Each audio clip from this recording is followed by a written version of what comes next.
By Yana Kunichoff, Chalkbeat Chicago Public Schools said that 49,000 students failed to log into classrooms on the first day of remote learning, a figure it has now winnowed down to fewer than 6,900 after expanded outreach efforts. The figures released at Wednesday's Board of Education meeting offer the first look at how many of Chicago's 300,000 students the school district is still trying to contact. They are a stark reminder of the ongoing challenges that Chicago faces in connecting with students remotely. After school buildings closed in the spring, the district also reported thousands of missing students.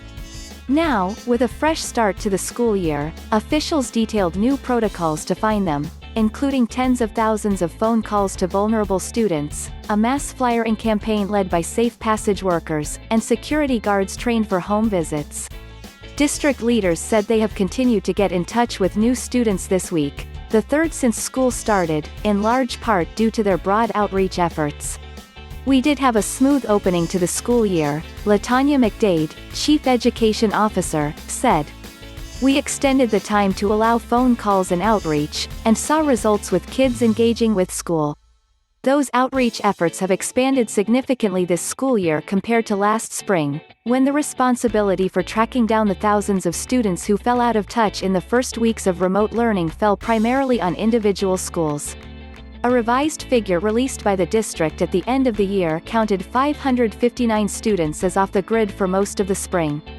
Since August, central office staff, bus aides, and safe passage workers have been making daily phone calls to students who are homeless, attending Chicago schools for the first time or in key transitions such as 9th grade.